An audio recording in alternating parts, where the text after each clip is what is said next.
Bonjour, salam alaikum.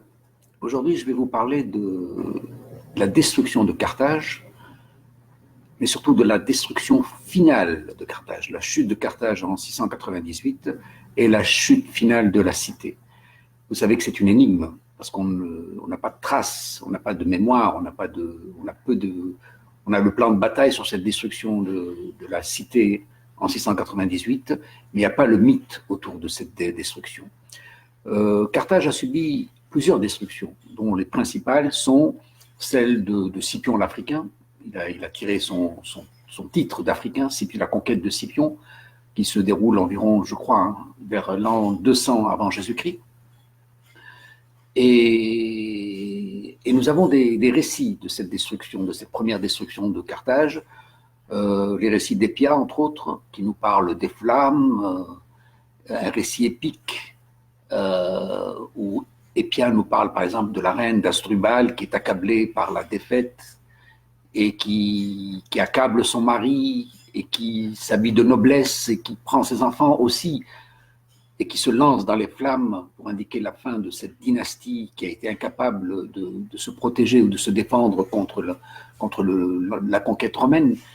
Et donc nous avons ces récits d'Épia, nous avons les récits entre autres des fameux pleurs, les larmes de Scipion par rapport à cette cité en flammes, et Scipion qui se force à réciter, enfin qui récite les vers d'Homère. Alors les vers d'Homère, que dit-il dans ces vers? Alors, un jour viendra, s'écroulera la sainte Ilion, de même que le peuple de Priamus, du roi belliqueux. Donc il signifie en fait le sort de la ville. Aujourd'hui, c'est Carthage qui brûle, mais demain, ce sera peut-être Rome. Et effectivement, c'est une prophétie logique, puisque 400 ans, 600 ans plus tard, vers l'an 400 ou 430, je ne sais plus, Rome va tomber sous le sac des Vandales, le sac de Rome par Genséric et les troupes nord-africaines qui vont piller la ville, etc. Donc voilà, là nous avons donc un peu ce récit devant ce spectacle en feu.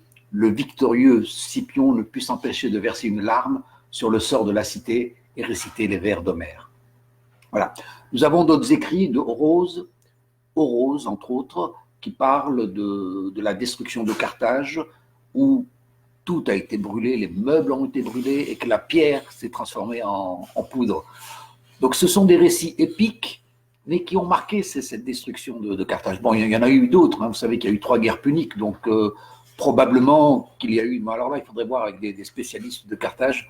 Nous avons quelques passionnés, hein, qui pourraient peut-être parler mieux des différentes destructions de Carthage. Vous savez, il y a eu toujours cette motivation de delenda Carthago, comme disait je dirais, c'est pas le Parlement, pas le Sénat romain. Donc un jour, c'était toujours l'objectif de revenir à cette destruction de Carthage. Donc cette première destruction de Scipion l'Africain est restée dans l'histoire. Alors la deuxième destruction, grande destruction, là, il y a certainement eu d'autres, hein, c'est celle de Justinien Ier. Alors c'est une initiative qui part de Byzance et qui est un peu l'initiative du roi, comme ça, une initiative quasi personnelle, assez inattendue. Et bon, je pense que j'ai fait une page sur une page byzantine, donc vous pouvez retrouver les éléments. Et donc Justinien Ier prend la ville de Carthage, et vous savez, il y a eu ce récit qui vous racontait comment le Bélisaire rentre dans la ville Carthage et dans le palais vandale, le palais de la Bysra, et il retrouve même le repas qui avait été préparé pour lui, puisque le souverain vandale, à l'époque, au lieu de se replier sur Carthage, il s'est replié sur Boularegia. Et en conséquence, l'envahisseur byzantin, le conquérant byzantin plutôt, est rentré dans la ville et il est rentré au palais et il a même trouvé le repas qui était prêt pour manger, qui était préparé pour le roi. Facile. Donc cette deuxième destruction de Carthage, bon, nous avons quelques informations, entre autres de Procope. Procope, qui lui, il est très critique à l'égard de l'empereur byzantin, et il dit l'empereur a fait de l'Afrique un immense désert où l'on ne croise plus de vivants sur plusieurs jours de marche. Vous voyez, Carthage est devenu un désert, et alors Procope parle de 5 millions de morts. Alors, bon, ce n'est pas le chiffre exact, parce que c'est très difficile d'identifier, mais bon, quand il dit 5 millions, je ne sais pas sur la base de quoi, mais en tout cas, il veut dire qu'il y a eu beaucoup de morts, et il estime 5 millions périr en Afrique par la guerre ou la famine. Donc vous voyez, cette deuxième destruction de Carthage contient encore quelques récits, et Carthage était une province extrêmement riche. Le général Bélisaire s'empara d'un trésor qui dépassa tout ce que jamais on avait trouvé dans un endroit quelconque. Donc ça, c'est les récits de Procope. Palais et palaces et places fortes de Carthage renfermaient d'immenses richesses. Lors de son retour triomphal à Constantinople, Bélisaire fait défiler l'immense trésor d'Afrique, parmi lesquels des trônes en or massif, des statues, des vases, des monceaux de pierres précieuses.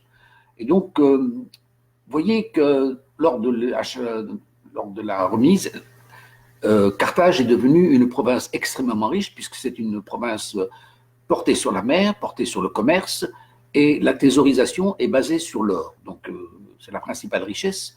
Et donc, Carthage était extrêmement riche, ainsi que l'indique d'ailleurs le témoignage de Procope, qui était donc l'adjoint de Bélisaire, et puis il est rentré en conflit. Bon, alors on a dit du mal, on a dit qu'il exagère, mais il exagère, c'est une émotion personnelle. On ne peut pas dire. En tout cas, le travers l'histoire. Vous savez, les larmes de Scipion, c'est aussi peut-être une expression. Mais bon, l'histoire est faite par les traces que l'on retrouve. Et quand on retrouve cette émotion, eh bien, elle marque l'histoire, même si elle est subjective. Et alors, donc, on a critiqué Procope, mais bon, pour voir qui l'a critiqué. Asilo. La troisième destruction, c'est celle du général Omeyyade, Hassan ibn Nu'man, en 698. Et là, vous voyez que Carthage s'est toujours remise, mais cette fois-ci, elle ne va plus s'en remettre. La destruction de Carthage en 698 va être pour une longue période. Alors, la deuxième destruction de Carthage, celle de 530, après 70 ans, Carthage redevient une importante cité. Et dès 610, elle va, je ne dis pas à la conquête, mais en tout cas, elle va au soutien au pouvoir byzantin. Le prince revendique même un titre de capitale du nouvel empire byzantin, puisque l'empire byzantin est en déliquescence, il est en difficulté à partir du 7e siècle. Et donc Carthage a repris un poids très important, et ce sont des troupes de Carthage qui sont allées à Constantinople. Et la troisième destruction donc, de Carthage, celle de Hassan ibn Nu'man, commence donc, on a un siège qui commence en 695, et après 3 ans, la cité finit par tomber. Alors il faut comprendre un peu pourquoi cette chute, pourquoi la chute de Carthage en 695 et 698, pourquoi la ville a chuté. Il faut d'abord comprendre qui gouverne. Alors, Carthage est gouverné par un exarque. Alors, un exarque, l'exarque de Carthage, c'est à la fois un gouverneur religieux, un gouverneur militaire et un gouverneur civil. Donc, ce sont les 3 fonctions. Et Héraclius, qui a été, je vous avais dit que Héraclius est un exarque, en tout cas un gouverneur qui a été cité par le Coran comme un des gouverneurs roms.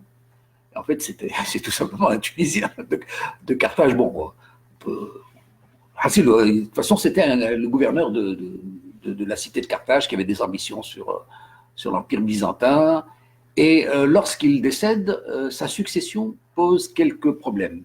Alors là, je vais essayer de retrouver les noms parce que je n'ai pas toujours les noms. Alors, quand il meurt, quand Héraclius décède, le successeur Patrice le Grégoire s'installe à Soufoutéla. Soufutela, c'est Sbeitla. Et il déclare l'indépendance de son royaume vis-à-vis de Carthage. Donc, nous avons là deux cités proches l'une de l'autre qui sont en conflit. Et lorsque Patrice Grégoire, disons le Patrice Grégoire, parce que Patrice est un titre militaire, lorsque le Patrice Grégoire meurt au combat en 647, Carthage est donc, disons, dans une expectative, et l'exarque Gennadios va chercher des soutiens, et il va les chercher en Syrie. Et donc, avec les fameuses les troupes omeyyades qui commencent déjà à faire des raids sur l'Afrique du Nord, donc il essaye de trouver des alliances, des soutiens militaires du côté de Damas. Il est renversé par Eleuthérios le Jeune en 665 et Gennadios s'enfuit et il part vers la Syrie pour chercher donc ses supports, ses renforts militaires. Et bon, il décédera au retour. Et donc, ces recherches d'alliance, à ce moment-là, ne sont pas portées sur la religion. Ce sont des conflits de pouvoir. Carthage avait un contexte conflictuel avec Constantinople, mais pour des questions de monophysisme ou de duophysisme. Donc, bon, ça, c'est une autre page d'histoire. Mais par rapport à cette nouvelle religion de l'islam, il n'y a pas encore la conscience d'une nouvelle religion. C'est vrai que pour les Omeyyades, leur conquête s'appelle les ouvertures islamiques. Il faut l'islamique, c'est-à-dire les ouvertures de paix ou les ouvertures, je ne sais pas comment on peut traduire, enfin, c'est un titre de conquête. Alors, autre chose. Donc, Eleuthérios le Jeune renverse le pouvoir et le successeur est Constant II, le successeur, l'exarque Constant II, va vouloir développer une flotte maritime. Il veut développer cette flotte maritime à Syracuse, en Sicile. Et donc, il demande le soutien de Carthage pour financer cette armée. Et Carthage va refuser. Et donc, dans ce refus, nous allons voir une première erreur dans la stratégie qui va conduire à la chute de Carthage. Carthage se dit à ce moment-là, donc Carthage se veut libre, se veut autonome, mais elle n'est plus dans l'ambition de puissance. Donc elle se dit, pourquoi est-ce que je vais financer un port militaire à Syracuse? Mais ce sont justement des alliances dont on aura besoin. Et donc, comme elle est plus indépendante, donc elle était plus inquiète et donc elle n'a pas accepté de financer, de participer au... Et donc elle s'est isolée. Alors ça, c'est un des éléments de stratégie qui vont affaiblir Carthage. Le deuxième élément d'affaiblissement de Carthage, c'est qu'elle n'appuie même pas sa puissance continentale. Vous voyez qu'elle est déjà en conflit avec Soufutela. Il y a carrément des batailles, des guerres entre eux. Ils s'entretuent. Et donc ça, c'est... on n'a pas l'appui des Berbères. Et pendant ce temps-là, vous avez par exemple la nouvelle puissance omeyyade qui est en train d'avancer. Ils ont pris l'Égypte en 640, ils ont pris la Cyrénaïque, la Tripolitaine en 665. Ils ont posé leur base à Takirouan, qui va devenir la ville de Kérouan, et c'est un poste militaire important à partir de 671, et Carthage ne bouge pas. Carthage ne vient pas en soutien, Carthage ne voit pas les menaces dans son intérieur. Et les troupes menées par Hassan ibn Narman, qui est un grand général aussi, un grand général pourquoi? Parce qu'il a une stratégie, et cette stratégie va réussir. Il va arriver avec 40 000 soldats. Et à partir de Kérouan, ils vont monter directement à Carthage. Donc les deux principaux pôles militaires dangereux pour Ibn Armen, c'est Carthage et Soufutela. Donc il va éviter les combats contre la Kenne, à Gabès et à Gafsa, parce que ça va l'affaiblir. Et la Kahana n'a que 2000 ou 3000 soldats. C'est pas de guerriers, on peut dire. On ne peut même pas parler de soldats, c'est une tribu. Et donc, il va éviter le combat avec la Kahana pour ne pas s'affaiblir. Il va attaquer d'abord les pôles les plus importants de Soufutela et de Carthage. Ensuite, il se retournera contre les rébellions berbères de la Kahina, entre autres. Voilà. Donc, une erreur de Carthage, c'est d'avoir voulu rester autonome, libre, porté sur la mer, porté sur le commerce. Et le jour où elle sera en difficulté, elle n'est pas venue en soutien aux Berbères, et les Berbères ne viendront pas la soutenir, donc elle-même va se retrouver toute seule. Et en 695, lorsque commencent les raids arabes sur Carthage, bon, elle est seule. Finalement, il y aura une petite expédition qui sera montée par Tibère III et qui ne va pas réussir à aider Carthage en 697. Et ils sont complètement défaits en 698. Alors, il y a beaucoup de choses à dire, bien sûr. Je préfère vous raconter, donc.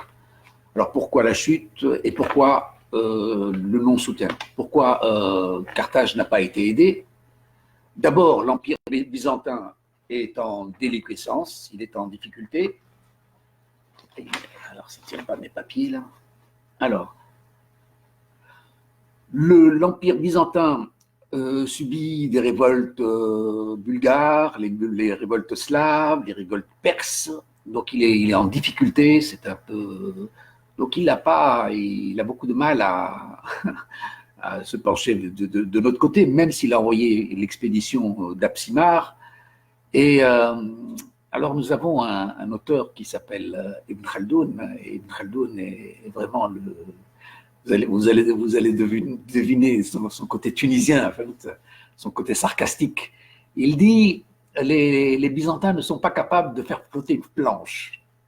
Donc c'est aussi une forme d'exagération, mais c'est le personnage qui vous dit des vérités avec des raccourcis humoristiques.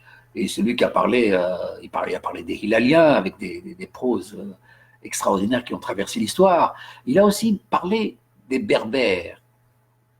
Il a dit qu'il s'était entendu pour ne jamais s'entendre. Donc la seule chose pour laquelle ils se sont mis d'accord, c'est celle de ne pas s'entendre. Et effectivement, les Omeyyades, avant de conquérir l'Afrique du Nord, ils ont décrit ce pays comme le pays des Jazair. Donc l'Afrique du Nord a été décrite comme le pays des Jazair. Alors qu'est-ce que ça veut dire? Le pays des Jazair, c'est le pays des îlots. Ce sont des îlots de population, des îlots de royaumes très différents et en conflit les uns par rapport aux autres. Et donc vous voyez que l'expression de Khaldoun, tahidou an la yatahidou, c'est la chose. Et effectivement, c'était la caractéristique de l'Afrique du Nord et c'est pour ça que l'envahisseur omeyyade va rentrer comme dans du beurre, tout comme les Hilaliens sont rentrés à cause de nos différences, de notre manque d'unité. Et si on fait un retour dans l'histoire, on va se rendre compte que c'est pas terminé. Est-ce qu'on s'entend bien entre nous? C'est pas évident. On le veut, hein. Il y a la volonté là, mais la réalité, c'est pas évident, hein. Pas évident du tout, pas évident. Donc, quand je parlais aussi d'Ibn Khaldoun, c'est un gars qui est extraordinaire comme auteur, puisque il a aussi dit donc il dit les choses avec pas brutalité, c'est une forme de sarcasme qui marque le récit et quand il vous dit que les Byzantins sont incapables de faire flotter une planche, ça quand même ça marque l'histoire, hein, c'est quand même sympathique. Voilà. Donc une des caractéristiques de l'Afrique du Nord, c'est la multitude de royaumes qui s'opposent les uns aux autres et la seule conscience par rapport à ça, c'est la Kahana. Bon, si on revient un peu en arrière, son mari s'appelait Qusayla. Qusayla, quand il a vu que les tribus omeyyades l'armée omeyyade était quand même beaucoup plus puissante par rapport à lui, il a essayé de collaborer avec eux. Et puis il a vu qu'ils avaient vraiment des ambitions de conquête sur toute l'Afrique du Nord. Et à un moment, il a rompu et il a essayé de les battre. Et puis il est décédé. Et son combat va être repris, son combat victorieux pendant un certain temps, va être repris par son épouse, la jeune Kahina. Et la Kahina est persuadée que les Omeyyades vont revenir. Et elle essaye de contacter toutes les tribus, les tribus berbères, pour réunifier les tribus berbères. Elle est persuadée que les Omeyyades vont revenir en force. Et c'est ce qui va se passer. Et donc, quand elle va décéder, on va dire, ah, elle avait raison, et ils vont lui donner le titre de Kahina, ça veut dire prêtresse, mais ça veut dire aussi la lumière, voilà, la prophétesse, voilà, celle qui sait lire l'avenir, celle qui a vu le danger. Et donc, ce fut le dernier rempart de la Kahina. Mais malgré tout, quand elle est décédée, on ne peut pas dire que les Nord-Africains, ils se sont dit, oui, elle avait raison, mais maintenant on va se mobiliser contre eux. Non, pas du tout. Elle avait raison, et ils ont encore continué à ne pas s'opposer à l'ennemi extérieur. Au contraire, bon, je vous le dis à l'avance, ils se sont intégrés aux armées omeyyades dans le but de conquête de l'Ifriqiya, de l'Afrique du Nord, puis de l'Espagne. Voilà. Alors, la Kahina a été seule à se battre, enfin, seule, ce sont tous des groupuscules, disons que pas solidaires, qui se sont battus contre la Kahina. Bon, j'ai fait une page spéciale, vous pouvez voir sur la Kahina, je ne vais pas revenir dessus. Mais la Kahina a, disons, pour battre les armées omeyyades, elle a pratiqué une politique de terre brûlée, c'est-à-dire qu'elle brûlait les récoltes, les arrières, pour empêcher le repli des troupes omeyyades. Mais elle est devenue très impopulaire auprès des princes sédentaires, auprès des royaumes qui sont paysans, ce sont des cultures différentes. Et quelque part cette politique aussi est un peu destructrice pour l'Afrique du Nord, et peut-être qu'elle peut expliquer aussi une raison du déclin, de la chute de Carthage. Mais bon, je reviendrai après. Alors, donc la chute de Carthage, d'accord, mais pourquoi la chute finale?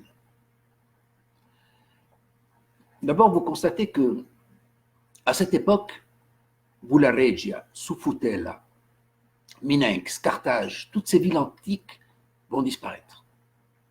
Donc il y a quelque chose de commun. Pourquoi est-ce que la population s'est vidée? Qu'est-ce qu'il y a eu? La famine, l'incendie, la maladie? Pourquoi toutes ces cités se sont vidées de leur population? Qu'est-ce qui s'est passé? Quel malheur?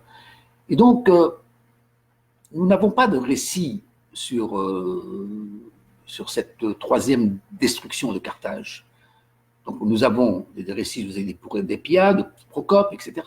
Mais pour la destruction de Carthage, nous avons juste des informations sur le plan de bataille, mais aucune œuvre littéraire, épique, poétique, nostalgique ou autre par rapport à cette destruction de Carthage.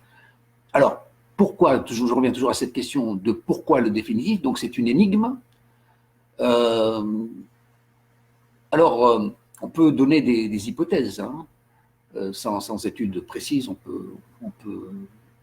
Alors, quelles hypothèses on donne? Il faut savoir que les Omeyyades, quand ils ont battu Carthage, ils se sont installés à Ténès.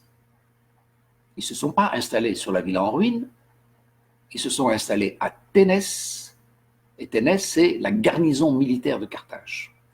Alors, elle est située entre deux collines, c'est un site merveilleux. Pourquoi? Parce qu'à partir de là, elle pouvait intervenir soit en soutien à Carthage, soit en soutien sur l'autre côte, du côté de Hammamelk, du côté de l'actuel Mégrine. Donc, c'est une position stratégique pour l'armée. C'est-à-dire, à tout moment, l'armée, les Omeyyades vont s'installer dans ce poste de Ténès et ils vont en faire une ville qui va prendre de l'importance. Et ils vont délaisser Carthage. Alors, est-ce qu'il y avait la peste à Carthage? Parce qu'il faut savoir qu'en déjà en 698, il y avait la peste à Constantinople. Donc, c'est aussi une des raisons pourquoi Constantinople ne nous a pas aidés, parce qu'ils étaient aussi dans des tas de malheurs internes, autant pour la peste, autant pour les conflits, les guerres, etc. Et donc, ils ne sont pas venus en soutien, enfin, ils sont faiblement venus en soutien à Carthage. Alors, donc cette idée de pourquoi ce déclin définitif de Carthage, donc il y a la question de l'abandon de la cité, l'abandon de la ruine. Et donc, à partir de là, il y a un désintérêt. Donc, Tibère avait prévu de revenir, mais bon, il n'est pas revenu. Et puis finalement, se battre pour une ville abandonnée, pour une ville en ruine, ça vaut peut-être pas la peine. Alors, qu'est-ce que je dois dire encore?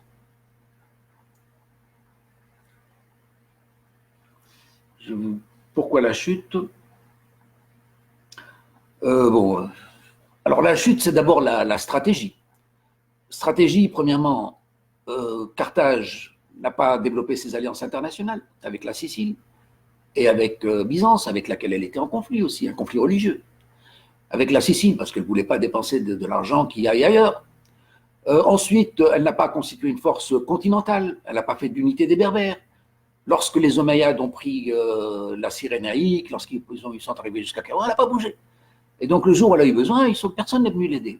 Et au contraire, elle a cru payer un impôt pour s'en sortir, mais pas du tout. Elle a encore renforcé l'adversaire. Donc, il y a une stratégie, et il y a aussi la stratégie donc, de Hassan ibn Arman, qui est quand même un grand général, parce qu'il a une tactique politique. Je vous avais dit, il a évité les combats contre la Kahina pour ne pas s'affaiblir, et dès qu'il a eu les renforts, il est monté directement sur Carthage et Soufoutéla, les deux principales puissances militaires, enfin, il y a une force militaire à l'époque, alors que la Kahina n'en a que 2000 ou 3000 guerriers, elle peut faire mal, mais elle ne peut pas gagner, elle peut gagner des batailles. Elle a gagné d'ailleurs des batailles, mais elle ne peut pas gagner une guerre. Et alors, autre élément, quand je vous ai dit que Kahina est une conscience berbère face à l'envahisseur étranger, mais elle n'a pas composé une unité. Après son décès, elle a, moi, je pense que c'est un mensonge, mais enfin, on dit que ses enfants se sont convertis à la nouvelle religion de l'islam pour soutenir, pour donner leurs 12 000 guerriers en soutien aux Omeyyades à la conquête de l'Afrique du Nord. Ils vont conquérir toute l'Afrique du Nord jusqu'à Ceuta où ils vont avoir quelques difficultés, et puis après, ils arriveront en Espagne. Voilà. Donc, Carthage est vaincu en 698, la Kahina a exécuté en 702, l'Afriqiya a tombé principalement sous domination omeyyade, mais leur autorité n'est pas souveraine, parce que bon, il y a encore des conflits, mais ils sont tus par l'histoire. Hein. Donc, parce que je sais que pendant 200 ans, il va y avoir des conflits qui ne sont pas trop éveillés par le récit historique entre ce qu'on dit troupes arabes, c'est-à-dire ceux qui venaient de Damas, et troupes berbères. Et des conflits graves jusqu'en l'an 800, des escarmouches, des batailles, des conflits, mais aucune conscience. La seule conscience qui se développe, c'est peut-être une conscience religieuse de l'islam, mais moins la conscience tribale, la conscience... Voilà. Est-ce que j'ai fait tout le tour? J'en suis arrivé à combien de minutes? 28 minutes. Ok. Bon, je suis sûr que je n'ai pas tout dit, mais enfin, vous savez, quand on raconte comme ça, il y a sûrement des trucs intéressants à dire que je n'ai peut-être pas dit. Mais voilà, allez, je vous laisse. La prochaine fois, Inch'Allah. Ciao, ciao, ciao.